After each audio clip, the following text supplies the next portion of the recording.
압록강을 사이에 두고 북한과 접해 있는 중국의 지방 도시 지반은 2000년 전 고구려의 수도 국내성이 있던 곳이다.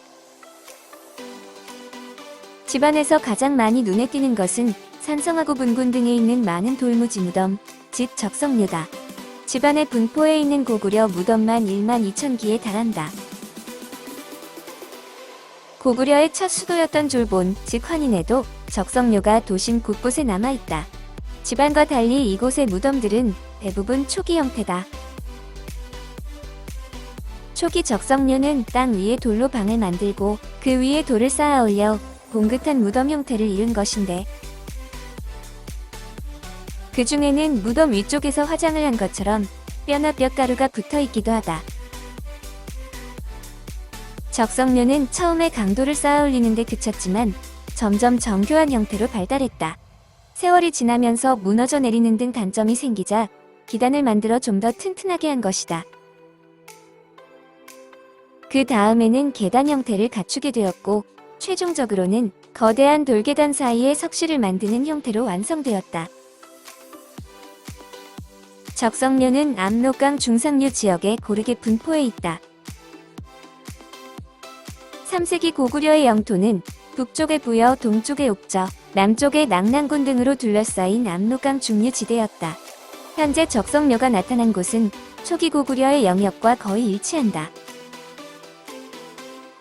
부여, 옥저, 동해, 마한, 진안, 변안, 한나라 등 당시 고구려 주변국 어디에서도 적성묘를 찾아볼 수 없다. 그들은 흙으로 무덤을 쌓아 올리고 시신을 지하에 안치하는 토광묘를 사용했다. 고구려 건국신화에 따르면 부여에서 탈출한 주몽은 물고기와 자라의 도움으로 추적병을 따돌리고 강을 건너 졸본에 도읍을 세웠다. 주몽이 도읍을 세웠다는 비류수 근처는 오늘날 환인현의 혼강이역이다. 주몽이 세웠다는 성은 오녀산성으로 추정된다. 해발 800m의 깎아지른 절벽 위에 고구려의 첫 수도성인 오녀산성이 있다. 경사가 완만한 산 동쪽에는 성벽이 남아있다. 오녀산성은 절벽을 삼면으로 이용하고 동쪽만 성을 쌓아 자연 지형을 충분히 활용했다. 절벽 위에는 남북 1km, 동서 300m로 축구장 30개 정도 넓이의 평지가 있다. 산성 안에서 발견된 건물터는 이곳에 사람이 거주했음을 말해준다. 오녀 산성에서 나온 토기는 아주 깊은 사발 또는 화분 모양에 가깝고 손잡이가 세로로 달려있다. 토기의 모양으로 볼 때 오녀 산성은 기원전 1세기에서 기원 후 1세기 즈음에 활용된 것으로 보인다.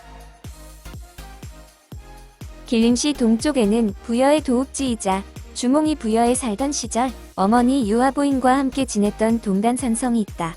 그 아래에는 왕성으로 추정되는 넓은 토성, 즉 남성자성이 있다. 길림시 북쪽에 있는 유수연 노하심 유적은 부여 계통의 무덤군이다. 발굴 결과 무덤은 전형적인 토광묘로 밝혀졌는데 이곳에서는 금귀걸이가 출토되기도 하였다. 그런데 고구려의 첫 번째 도성이 있던 환인의 망강루 적성묘에서도 부여 계통의 금귀걸이가 출토되었다. 무덤 형식은 다른데 유사한 부여 계통의 금귀걸이가 나왔다는 사실은 환인 지역에서 적성묘를 사용하던 토착 세력이 부여에서 온 이주 세력과 융합했음을 말해준다. 고구려는 유리명왕 22년 졸본에서 국내성으로 천도했고 장수왕 15년에 다시 평양으로 천도했다. 결국 국내성은 400년 이상 고구려의 수도였다. 국내성 발굴 과정에서 학자들을 당혹해 했던 구간은 성의 서벽 남쪽 부분이다. 한 줄로 이어지던 성벽이 갑자기 끊어지더니 두 줄이 되었다. 이것은 두 줄로 포개진 성벽 사이의 난문, 즉 어근문으로 일종의 옹성이다.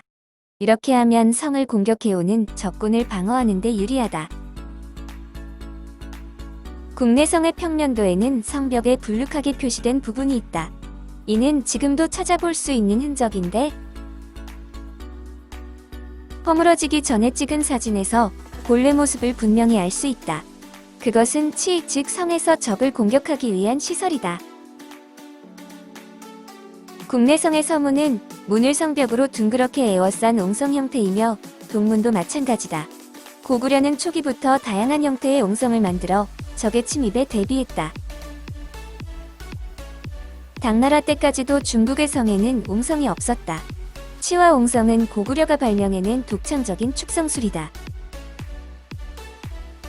2000년 전에 국내성은 옹성문과 치가 설치된 총 둘레 2.7km의 웅장한 성이었다. 집안에는 국내성 말고 성이 또 하나 있다. 국내성에서 서북쪽으로 2.5km 떨어진 곳에 자리한 환도산성이다. 산등성이를 따라 성벽을 쌓아 방어하기에 유리한 성으로 왕이 거처할 만큼 중요한 성이었다. 성 안에는 적의 동태를 살피고 장수가 지휘하기 위해 쌓은 점장대가 있다. 점장대에서 보면 집안시가 한눈에 들어온다. 환도산성 안의 평평하고 넓은 땅에는 대형 건물 터로 보이는 곳이 있다. 병영터와 달리 주춧돌의 크기가 크고 그 간격도 넓다. 사방 95m의 터에 총 11채의 건물이 있고 그 중에는 팔각 건물도 2채 있다. 이곳에서는 중요한 건물에서만 나오는 와당이 발견되었는데 그 중에는 고구려의 관직 이름을 새긴 것도 있었다. 국내성이 본래의 수도성이라면 환도산성은 전쟁 시의 수도성이었을 가능성이 크다.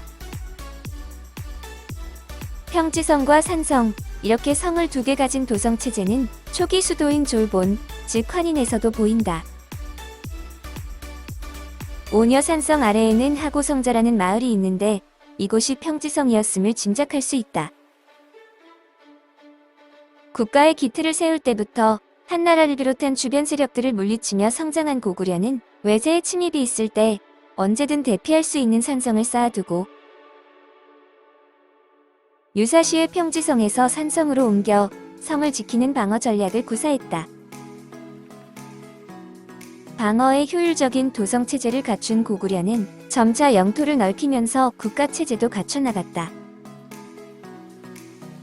건국 초기 고구려를 가장 많이 괴롭히던 세력인 현도군이 점차 서쪽으로 밀려나는 과정은 고구려의 성장을 잘 보여준다.